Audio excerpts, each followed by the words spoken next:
Hello, everyone, and welcome to our second episode of the CouchCast charity podcast, where today we're very lucky to be joined by a very special guest, Mr. Donald Hill. Hello, Matthew. How are you?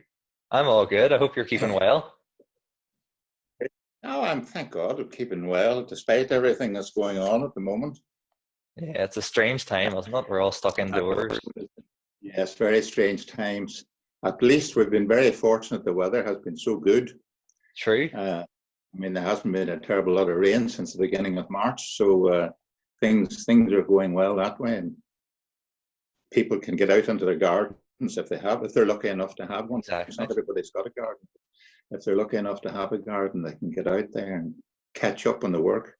I can't do too much at the one time, of course. Yeah. Well, always look on the bright side. Half an hour. Yes, exactly. So we've got a couple of questions here for you, Donald. It's mainly going to be about your history in LMS, because you've basically been a lifelong servant. Yes. It's been a very big part of my life, Matthew, I have to say. It all started way back in 1962. Yeah. And I was out, believe it or not, gardening. It's not my favourite thing to do, because I don't have green fingers whatsoever, but I can cut grass and do those sorts of things.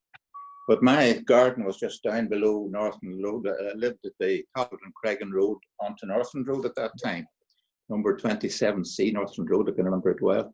And this voice came from above me on the up on the road, and it was a lady by the name of Belinda Story, who was a teacher and the music teacher in the high school. And she asked me, "Would you like to join a music group?"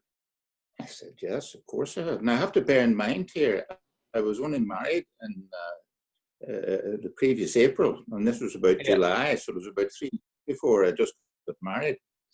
And I said I would love to join it. And so I went along to Christchurch. It was the opening rehearsals were being held.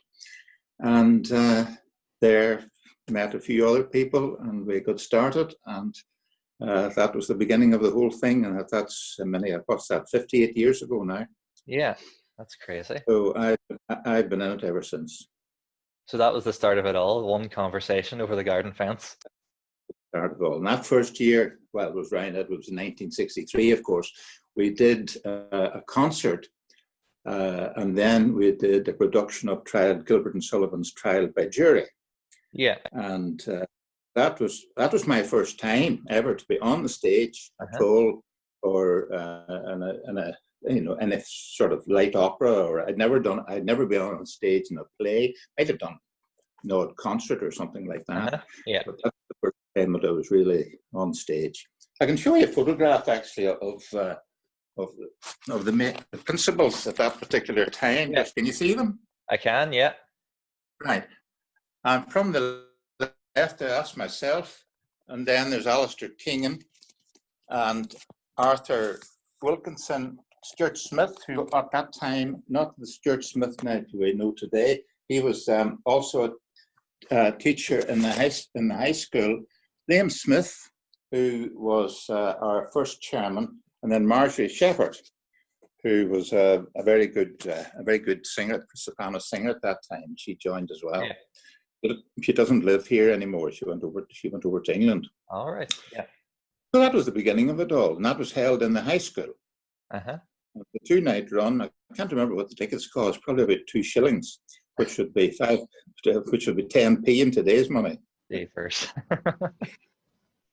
That's a bargain. So the following year, then we went to the Guildhall. Yeah. We put on a production of HMS Pinafore, and we were very fortunate at that time because Foyle College used to do a lot of Gilbert and Sullivan productions. Yeah. And we got a lot of the people who had come through Foyle's College and were involved in Gilbert and Sullivan, and they joined the society. And of course, we have people like Scott Marshall and Billy Carruthers and Alistair Kingham, and there's a whole bunch of them. Liam Smith was another one, of course. And I got involved with all these people. And of course, as I say, my first time on stage doing these sort of things. And I got a leading part in it, and it was a great success in the Guildhall. I think we were on for 3 nights that year. And my memory tells me, I think it was that show, or it was either the next one. In the Guildhall, the stalls were 5 shillings, and the balcony was 3 and 6pence. Yeah. 5 shillings is 25p, and 3 and 6pence is 17.5p, and that was the cost of the tickets. And the total cost, the total cost of putting on the production was something less than £100. That's crazy. So, think about the shows LMS put on today. Oh yes, what the budget needed for those. It's 45,000 we're talking about. I know, and I don't think many people realise that to put on. You see, in those days, Matthew, everybody that was involved with the society, be it doing the lighting, doing the staging, everything that was required, even the musical director and the director himself, the producer, he was a producer probably in those days, they worked for nothing. Yeah. There was no fees involved. Whereas today we're paying out thousands in that for musical directors and quite rightly so too. I mean, if you're looking for the best, if you want to put on the very best production, you must have the best production team.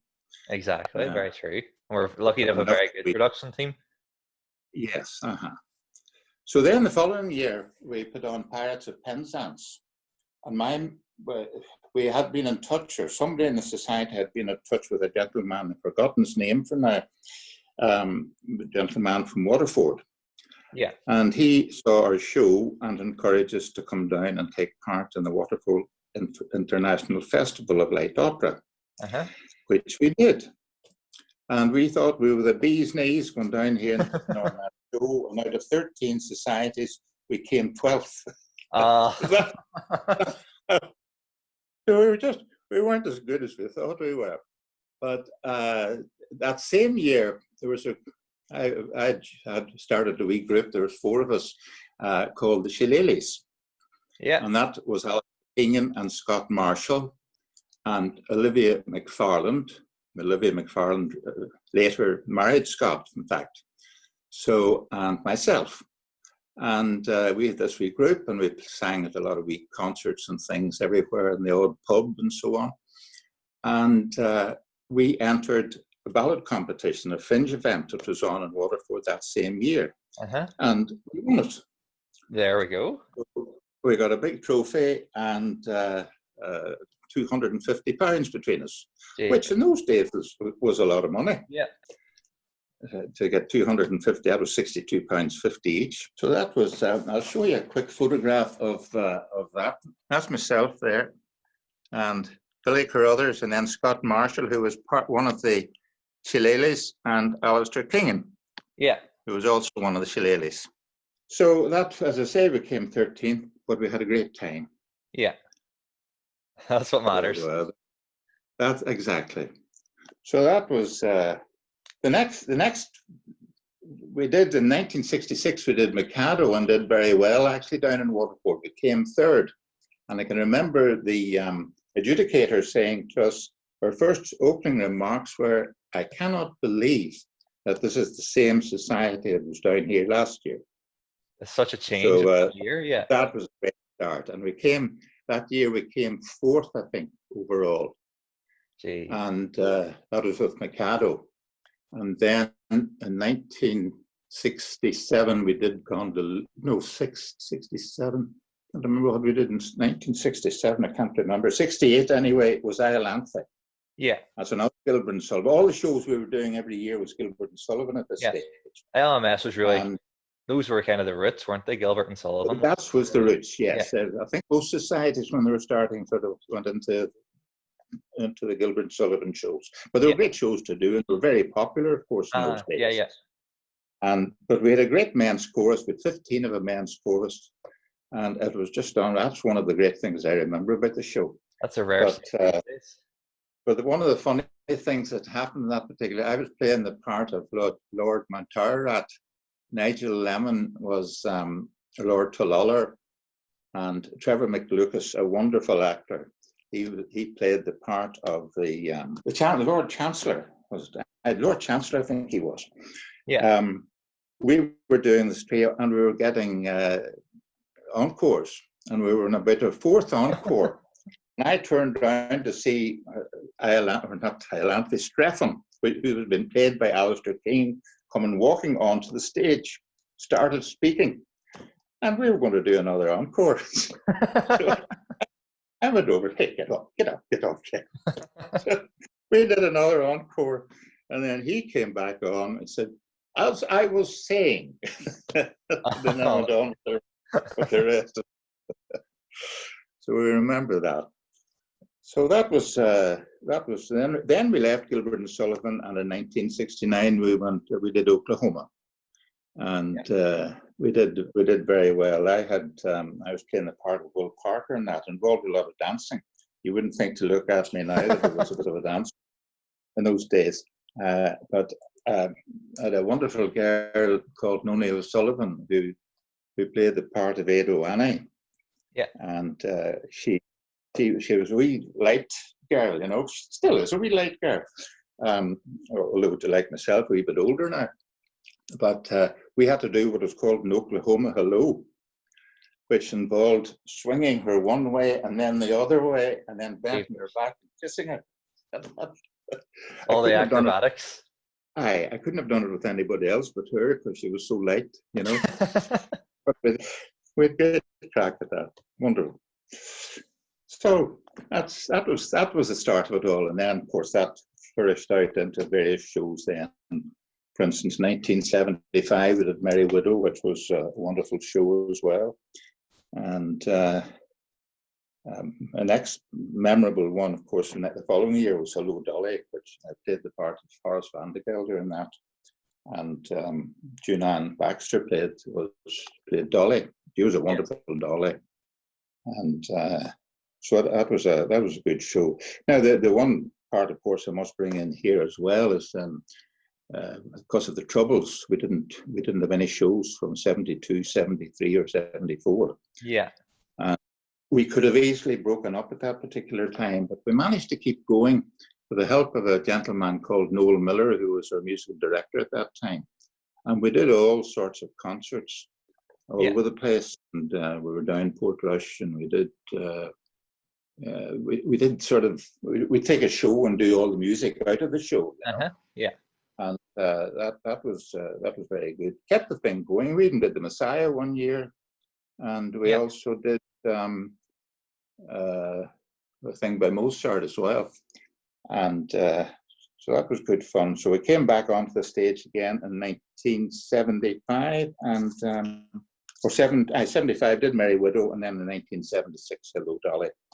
Yeah, and then Guildhall was blown up. Well, not blown up, but it was on fire. Very bad. Yeah. So the Guildhall was closed for the next 3 or 4 years. We went to Clondermott School to put on our shows. And Clondermott the following year, Hello Dolly was, pardon me, Hello Dolly was in Clondermott School. Yeah. And it was very useful because Cornelius and Barnaby in that show, I don't know whether you've seen Hello Dolly or not. I haven't. That particular show, Cornelius and Barnaby worked underneath the office, you know, the store, which Horace Van de Gelder, and it was very useful because there's a trap door on the stage, so they were able to come up through the trap door onto the stage. You wouldn't have had that in the Guildhall. No. So that was good. That was good. That was a good show as well, I must say. And then in 1980, we did Showboat, and we had a new producer called Tony Newby Lee, an excellent director, I must say. But wait till I show you a photograph of him. He stayed with me. We looked after him when he was here. You know, he lived in Coleraine, I think. But whenever he came up, he stayed with us. That's him on our beanbag in the sitting room. Well, that was a result of a wee bit too much wine previous night. I'm not too sure, Oh, because every time he arrived, he always got a bottle of wine with him. He made himself at home anyway. But it wasn't your 75 CL. It was usually a big 2-liter. Oh my God! Bottle of wine. So we used to have the odd good evening, and so that was our last year. And oh yes, I was going to tell you. One of the rehearsals we had up in Clondermott School, there was a big door in the assembly hall. Yeah. A big wide door which you could bring in stuff, large pieces of scenery or whatever it might have been, and which was very useful from that point of view. But we were rehearsing this night, and there was a bit bang in the door, and of course our director thought it was young people outside having a bit of a carry on. And he shouted at them, "Go away, go away." And there was more banging at the door. And finally they decided to open it. And outside was the late Fred Logan and the late Jimmy Duffy, who were looking after our scenery. And Jimmy Duffy was a well-known gentleman in those days, worked a lot in the Guildhall behind stage for plays and musicals and so on. Yeah. And the two of them had been trying to get in. And Fred Logan's face was a joy to behold. He was really cross. Oh. However, they finally got in with whatever it was they wanted to bring in. So that was Tony Newby-Lee, but a great fellow, because he did our next show then the following year, 1981, South Pacific. And Tony was always shows. Well, Tony was in his element at design work. Yeah. He pretty well did the whole scenery for South Pacific, and it was absolutely amazing what he was able to. I mean, he made rocks out of cardboard or paper mache or something. Yes. Yeah. And and plants and all sorts of things, and it was just a joy to behold the whole layout of the thing, and it got very special mention, of course, in the papers afterwards about this wonderful scenery. And the Guild, up to that, we'd always used a proscenium. Guildhall, as you know, doesn't have a proscenium, but the old City of Derry Drama Club had a proscenium, which they had specially built to use, and we always borrowed that. Yeah. But we didn't need that year because we're just a completely open stage, and it was absolutely marvelous. I think I remember seeing pictures of that one. Yeah. In the Guildhall. And I played the part of Emil de Beck that year, and June Ann Baxter, whom I've already referred to, she played the part of Nellie in that as well. Yeah. So that was a great show, and I enjoyed it. Then the following year we did Mikado again. I got the part of Pooh Bah in it, and now this is an admission that I sort of have to make, because when the previous year we'd done Mikado, which was back in 1966, a gentleman by the name of Trevor McLucas, I think I've already mentioned his name, did the part of Pooh Bah, and he was magnificent. And I'm afraid when I was doing the part of Pooh Bah, I couldn't get Trevor McLucas' portrayal of Pooh Bah out of my head at all. I have to admit to one or two things which he did. Now, a lot of it was my own as well, but I tended to think of him whenever I was. Normally, you think of somebody on the professional stage, but no, he was, and I was building my character on. A bit closer to home. Yes, exactly. So that was in 1982. My next best memory is 1988, Fiddler on the Roof. That was a sorry year, because I was really looking forward to this, and we're all ready for the show. And the programs have been printed out and everything. And about a week before the show was due to open, I was getting these palpitations, and I met our present chairman, Judith Hare. She was in our shop. We had a shop on Spencer Road, and she was in, and I said this to her: "Oh God, you better go up to the hospital and get that checked out." Yeah. So she got me up to the hospital, and lady, I can't remember her name now, the specialist, but she got me into, she kept me there and said, I have a show to start on Tuesday. She said, I must get out. No, you're going nowhere. Gee. So they wouldn't let me out. Yeah. So our poor director, who was Billy Carruthers that year, you know Rhonda, of course, don't you? Yeah. Society. That was her father. And he was a wonderful actor, of course, on stage. He did all in Gilbert and Sullivan, he did all the wee sort of Sir Joseph parts and the Chancellor part, Lord Chancellors and all that. And he was a very good comedian, excellent. So he was at the wit's end, where am I going to get somebody? Now, fortunately, Lurgan Music Society or Opera Society had done it a few months previously. And they managed to get their hands on the person who played the part of Tevier. And he came up, he agreed to do the part, and he was, well, he was, I did see it, he was magnificent. I got out of hospital the night of the opening of the show. And he was absolutely superb. Now, he was a chap of only about 28 or 29, as I remember. You know, he was quite young. Yeah. But he was, and how he came in and was able to slot himself into the overall show. And such short notice as well. It was fantastic, I must say. I must give him every credit for that. So that was, however, we took the show to Bangor, and I was fit to go. So I did get to do it. You got your chance. I got my chance to do it. That's one of your favourite shows, doesn't it? Fiddler on the Roof. It would be, certainly playing the part of Tevier. It's, yeah. Of course, we did that song, as you know, in our last Showstoppers concert there back in November. So that was, can't remember how we did actually, and I think we got 1 or 2 awards out of it. Didn't get anything personally. I mean, the adjudicators spoke very highly of me, but unfortunately didn't give me any awards. Anything. So then, 1991, we did Carousel, and I was the star keeper in Carousel. Yeah. And this was in the Guildhall, and to the left of the stage, he built this big scaffolding thing. And I had to spend my time up here, as like God, up in the sky, up in this scaffolding, and that's where I spent most of the show. It wasn't a big part or anything; it was quite a small part actually.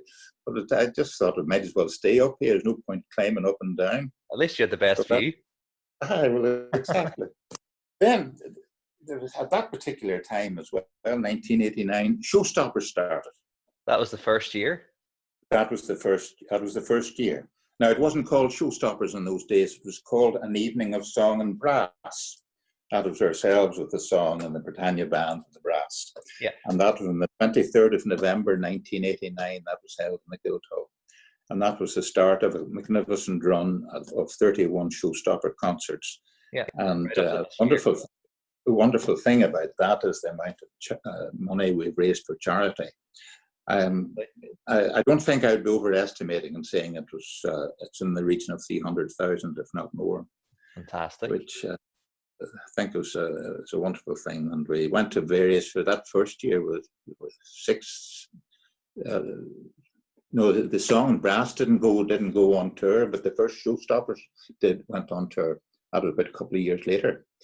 And we've been all sorts of venues: Ballymena, Cookstown, Omagh, Strabane, Limavady, Coleraine, Larne. We've been all over the place. Exactly, but it's all for charity. So. Oh yes, it's a fantastic show as well to be part of and to watch. Oh, absolutely. In 1996, we did Kismet. That was directed by a gentleman called Tony Finnegan. I don't know whether you've heard of him. I mean, he's still very much in the musical world. And I got the part of the Wazir. And the thing that I want to point out about that was that I had to get my head shaved. Oh, it was one of those roles. To play one of those roles. He came along to me one night and said, would you by any chance, would you have your hair shaved? And I said, surely. And I'll show you a picture here. There we go. The beard as well. This was done in the shopping centre, the Foyle shopping centre. Now, do you see that lady that's looking down at me there? Yeah. Do you know who she is? Who's that? Well, she's on the London stage now. Is she? And she appeared on Phantom of the Opera there a few weeks ago. Her name is Wendy Ferguson. Jeepers. So that was Wendy. She played the part of La Lune as my wife in the show. And wonderful, wonderful actress. So it was quite obvious she was going to go places, you know. Destined for it. So I think we only had her for a couple of years. But some of the costumes were fantastic. I'll show you this one. This is me dressed up, fully dressed up as I was here. Oh my God. Well, that was the hair shape. Not only to get the hair shape, but decided, my wife and I and my daughter Rosemary decided to have to blacken the beard. Oh. So I was lying on the kitchen table while the two of them were putting on all the stuff to blacken up my beard. As you can see how black it is there. Yeah. And so that was a good. I was nominated for an award for that particular production. That's dedication to a role there. And the other thing about that particular year too was we had a gentleman by the name of Eugene O'Hagan playing the part of the Caliph. And of course, you know who Eugene O'Hagan is. Yeah. He's one of the three priests. Yeah. And so little did we know when we had this gentleman playing as our leading man, he was going to be part of a worldwide. Yeah. Now, you know, that three priests are appearing all over the place. So I don't really have, for some reason or other, I don't have a good photograph of him. But you know who he is anyway. But I don't appear to have, for some reason or other, I don't know why. Maybe he didn't want his photograph taken. I don't know. Maybe not. Maybe he was camera shy. Well, and the interesting thing, the adjudicator in his report to us afterwards said, Eugene O'Hagan was suitably naive and pure as the young caliph. Dialogue was well delivered with good projection and diction. But again, the romance with Marcina lacked intensity and credibility at times. I suppose it was difficult for a priest. Maybe. So I don't know whether the adjudicator realized he was a priest or not. But he's a wonderful singer, of course, as you well know. In 2004, the Society did a very popular show, My Fair Lady. I had a part in that, playing the part of Colonel Pickering. And another famous lady, famous today, of course, as in Kismet, when Wendy Ferguson had a lead part, and she has now gone on to greater things. So has our then leading lady in 2004 in My Fair Lady, Margaret Keys, has gone on to greater things. Here's what the adjudicator said about her performance. Miss Keys was a very strong Eliza singing-wise. She was in total command of all her musical numbers. So it shows you, I think he probably realized that we had a wonderful singer in our midst, and she has gone on now to be at the top of her form. In 2013, we had a wonderful honour bestowed on us. We got the Queen's Award for outstanding service to the community. And Margaret McPhillips and Valerie Hazlett and Rachel Tennis and myself went to Buckingham Palace. That's the Queen and the Duke there at the top, and then you have the 5 photographs it is of us having a good time at Buckingham Palace. Yeah. Well, that's a fantastic achievement. Right. So we're very pleased. We're very pleased about that, I have to say.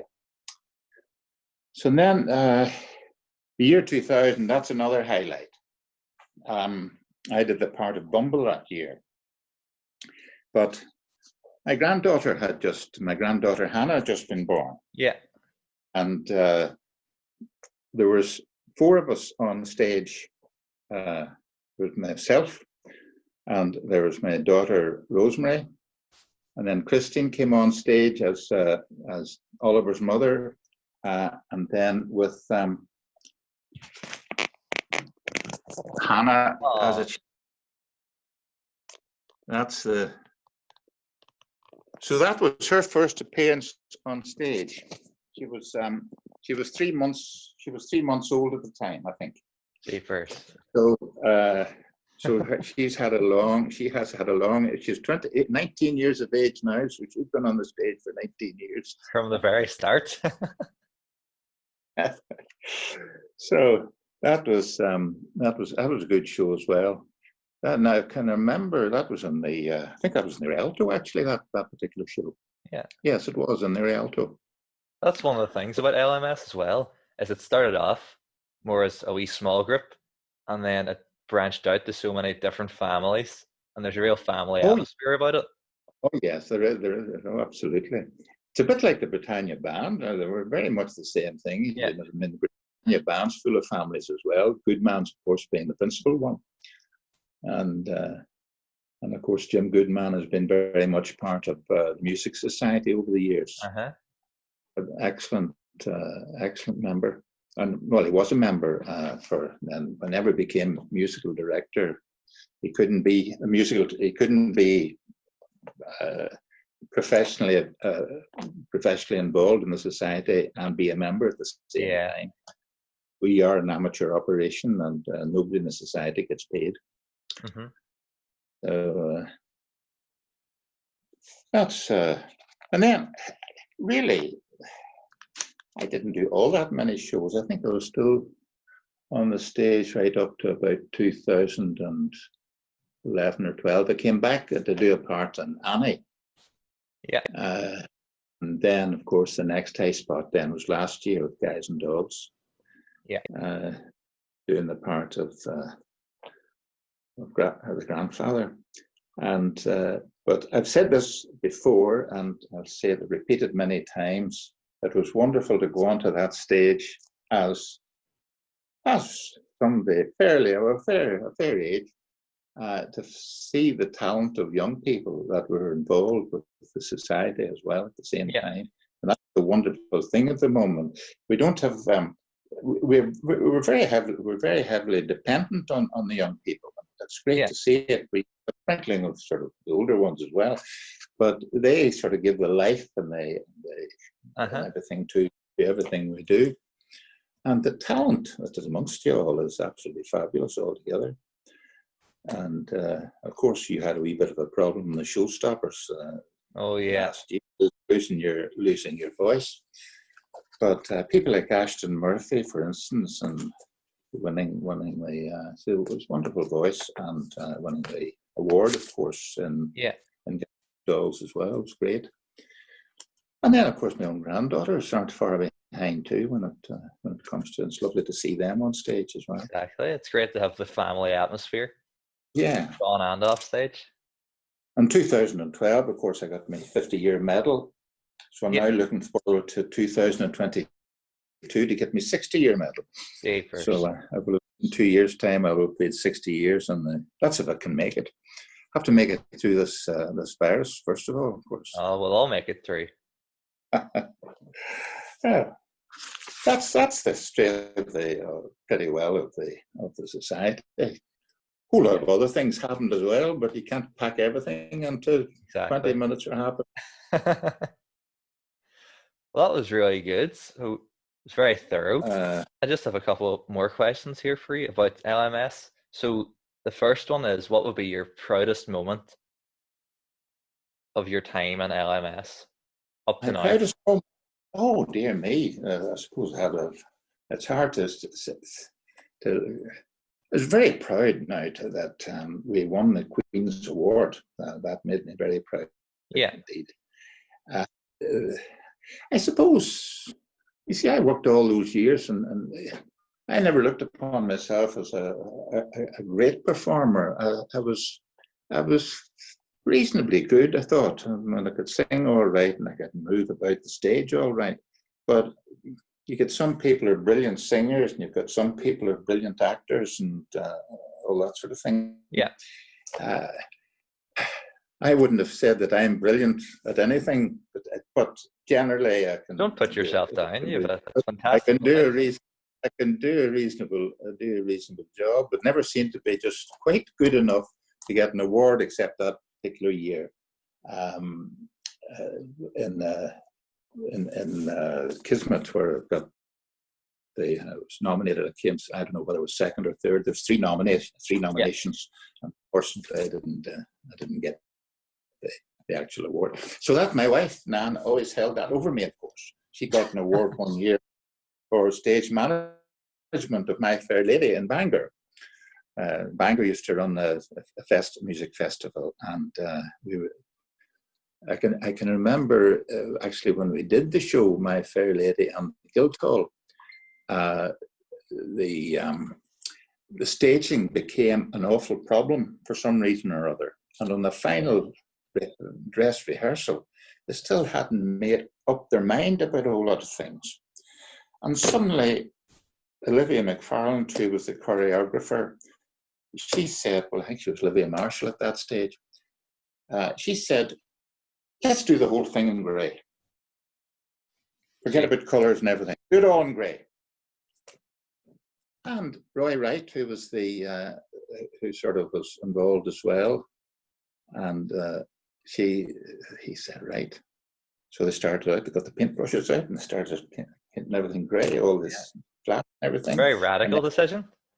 Yes, And then we took it to Bangor, and Anne was stage manager, and she won the award for stage management.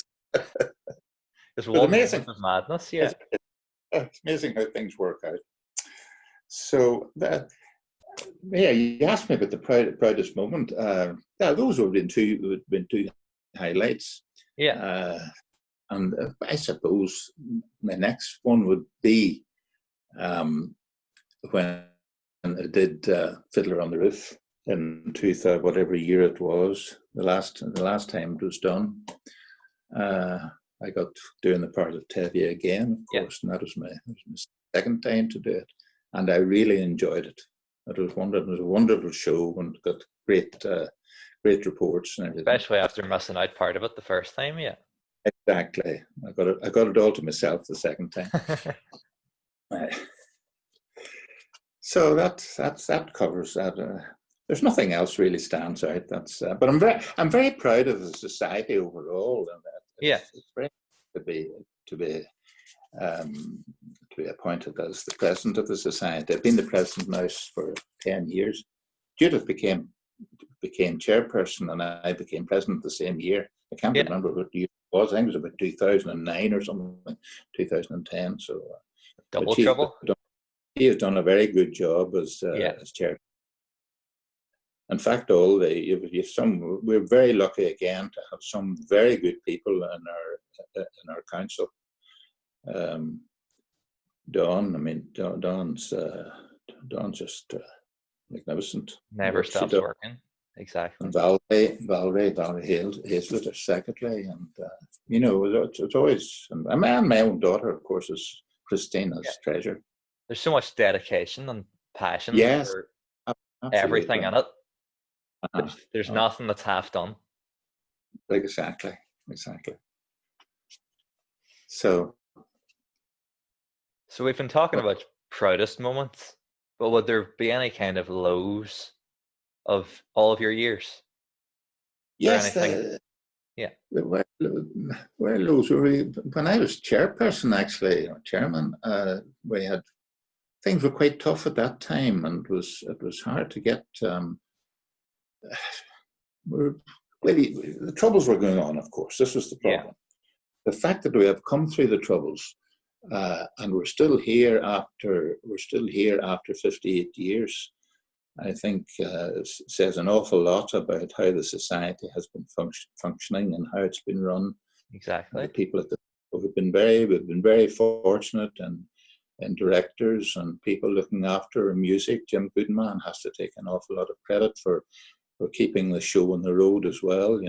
Between doing all the shows he's done and also doing what I think was about 29 or 30 showstoppers he did as well. And having people like that about kept the show on the road. Yeah. But I got quite worried at times now, back during those the depths of those troubles, that the society was going to have to fold. Mm-hmm. But we kept going, and we used to always we used to make a wee bit of money every year, and we built up a fairly good bank balance, probably up over £30,000. And then suddenly one year with a bad year again, I suppose, because of the troubles, and we lost something like 15 or something up in the high teens, 15 or 60,000 on the show. And suddenly, you know, just all you need is one bad year and it could wipe you out. Exactly, yeah. But we kept going and struggled through, and every time you have a couple of bad shows, then you put on a show. When I say a bad show, I mean box office.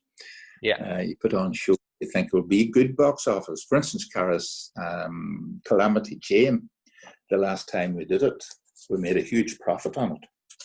Exactly. So that's one of the classic shows, yeah. We'll do the same the next time. It should have been on, or that should be over now. I know.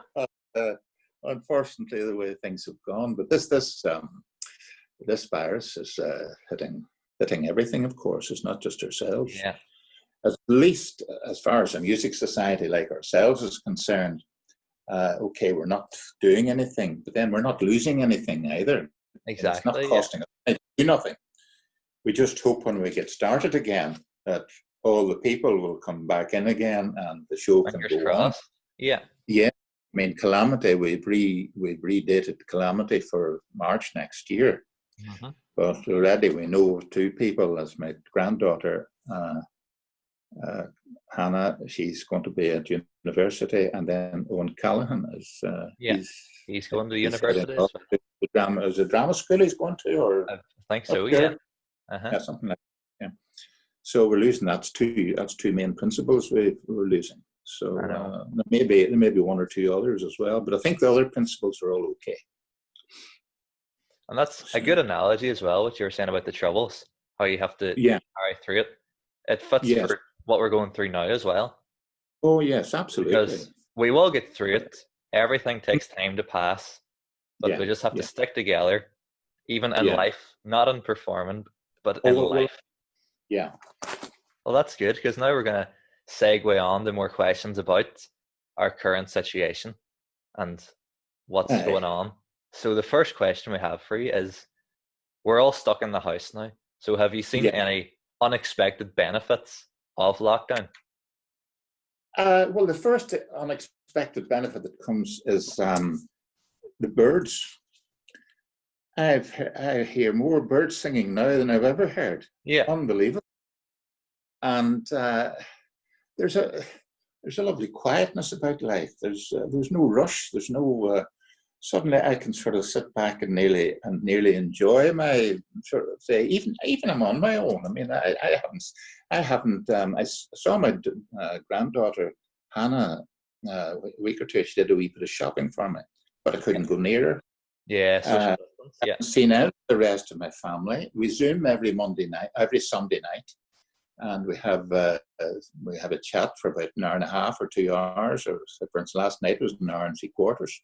Normally you're stopped on Zoom after a certain period of time. But last night they didn't stop us. We were able to carry it through for quite a while. And the one thing I want is to be able to hug somebody. I know. You know? That's one of the more difficult parts about lockdown. So, and Christine, is my daughter, she's self-isolating as well. She's not able to go out. She works from home, of course, which is very useful. And my daughter Rosemary in Portrush, she's sort of self-isolated as well because of her son, Daniel. He's diabetic. Mm-hmm. So that's can be very dangerous as well if anybody takes coronavirus, they're diabetic. And my daughter Alison over in England, she goes to where she works in the hospital. She's in the midwifery end.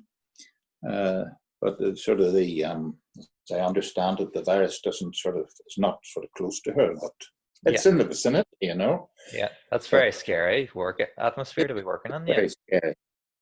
I think probably the worst part too is not being able to use public transport, because people have to, you know, there are still people working. I mean, it's not as if we're closed down to people, the shop workers and everything else, and not everybody's got a car. And you have to be very careful with public transport. And I don't like to call it social distancing. I prefer to call it physical distancing. Yeah. So socially, we're still very much together. I mean, you and I are chatting here and now at the moment, and it's a social thing, you know. And the four of us on a Sunday night on the Zoom, that's a social thing. Everything to your neighbour across the way is a social thing. So it's great to be able to have that contact, but exactly. But I'm getting through it okay. But it's not. I'm very lucky. I've got plenty of room in the house, and I've got a garden front and back, and I can go out and walk, and I've got a shop up French Road there, and a chemist and a butcher, and I dander up there, and there's a football field over here where I can walk around the field 2 or 3 times, and I get my exercise. Although, mind you, you're not I'm getting worried about this midriff at the same time. But it is an awful thing. But it's the future I'm worried about, of course. It's the way, I don't know how much money this is costing us, and where it's all going to come from to pay for everything. I do not know. And suddenly billions of pounds have been thrown around in every direction to keep things going, quite rightly as well. Of course, we have to keep the country going. And it's the same everywhere. But it all has to be paid for at some time. Exactly. Funny that you say that, because the next question we're going to move on to is about kind of the worry of the situation. And you've been through a lot in your life, a lot of tough times, a lot of strange times, and you've come through the other end. So would you have any advice for any of the younger people out there who would be worried about what's going to happen, and maybe it's affecting their mental health because it can be affected badly from lockdown and stuff? Well, I suppose from the lockdown and what they should be doing at the moment, it's very hard for me as an 81-year-old man living entirely on his own at the moment to sort of tell other people what they should be doing. But I think to me, what's very important is to have some sort of structure to your life, to the day going through.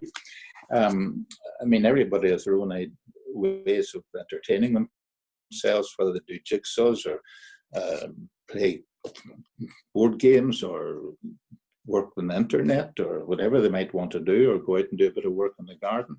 It doesn't really matter, as long as you have some sort of structure. If there's something you like doing, you're eventually going to get tired of it. And then you don't have that as something to go back on. Like my granddaughter's got jigsaws from me, and I said, "How are you getting on with the jigsaw?" I was fed up. You know, they got stuck into the jigsaws, and they spent all their time with that, and then they were start to learn the guitar, the two of them as well.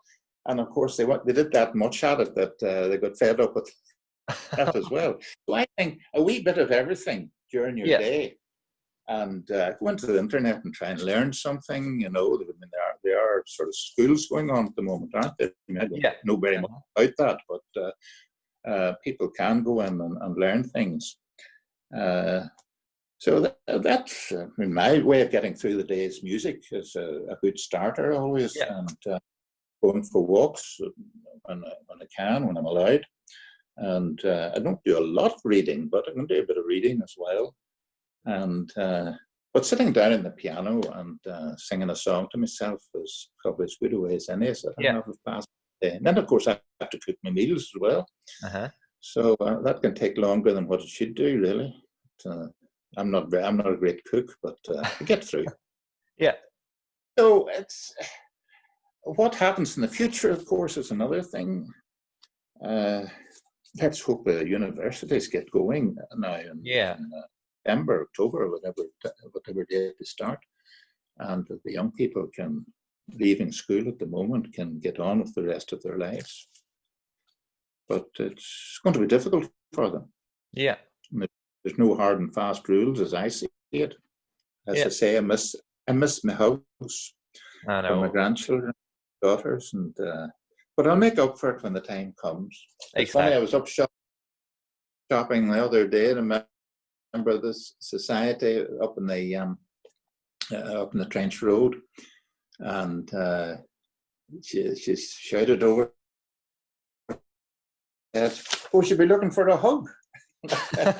I said, "Yes, but of course I can't do it at the moment." So about 3 days later, I was down in Marks and Spencer's getting a couple of things, and the same girl was there.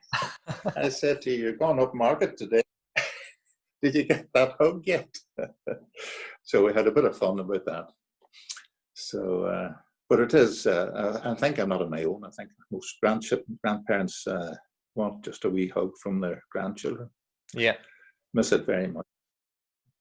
That's one of the tougher things, but we have to remember we will get through it.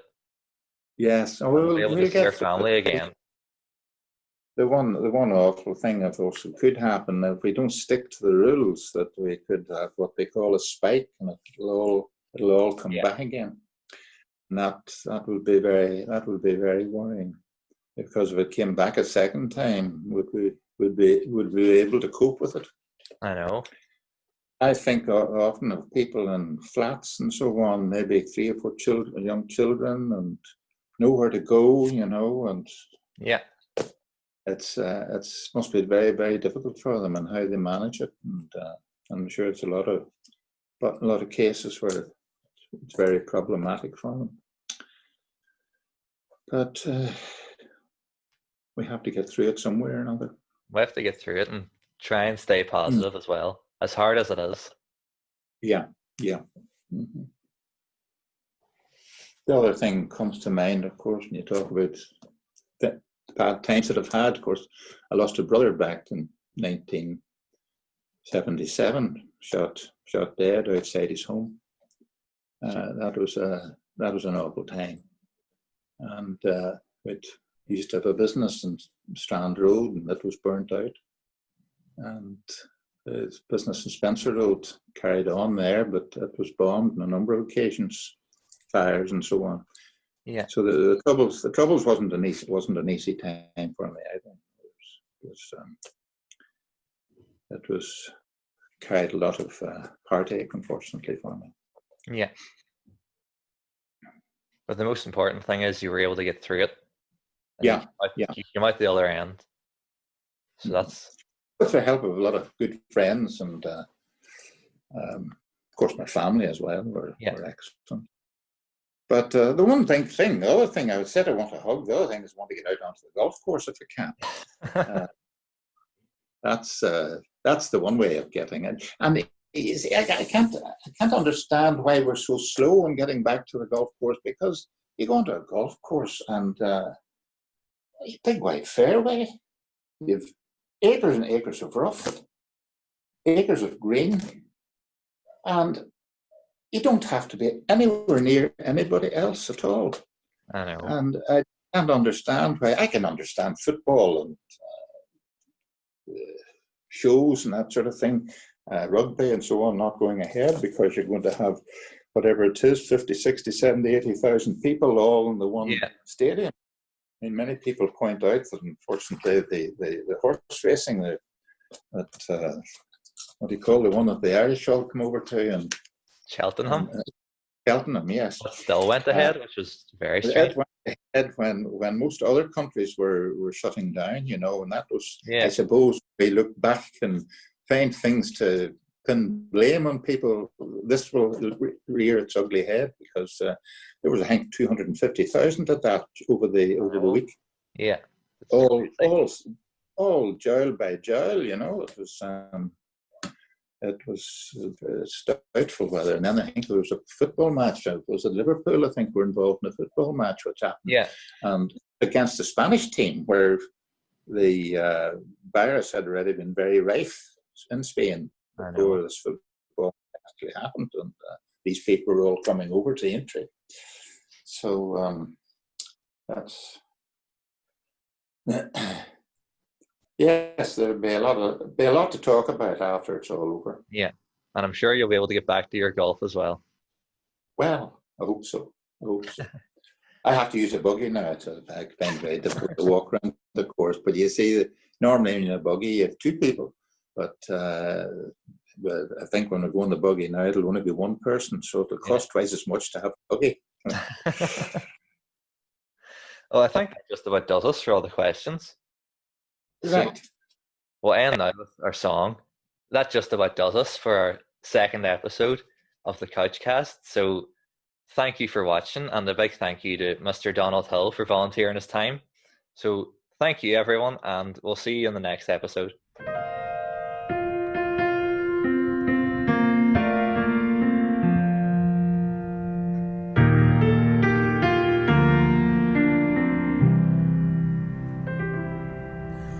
On the first day of January 1892, they opened Ellis Island and they let the people through.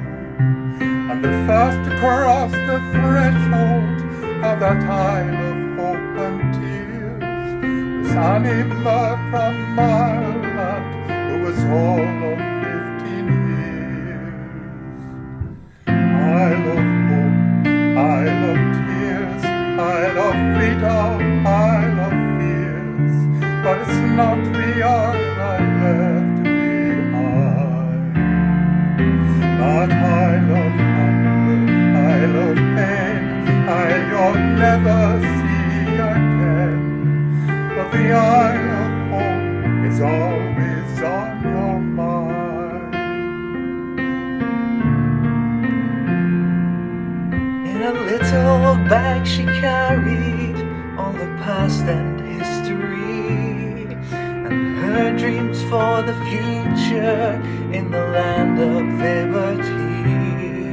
And courage is the passport when your old world disappears, but there's no future in the past when you're only 15 years. Isle of hope, Isle of tears, Isle of sorrow, Isle of fears, but it's not the Isle I left behind.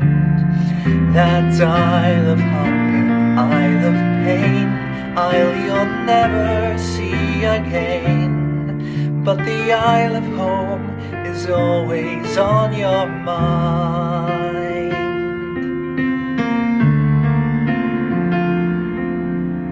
When they closed down Ellis Island in 1943, 17 million people had come there for sanctuary. And in springtime when I came here and I stepped onto its piers, I thought of how it must have been when you're only 15 years. Isle of hope, Isle of tears, Isle of freedom, Isle of fears, but it's not the Isle I left behind. That Isle of hunger, Isle of pain, Isle you'll never see again, but the Isle of hope is always on your mind. Isle of hope, Isle of tears, Isle of freedom, Isle of fears, but it's not the Isle I left behind. That's Isle of hunger, Isle of pain, Isle you'll never see again, but the Isle of hope is always on your mind.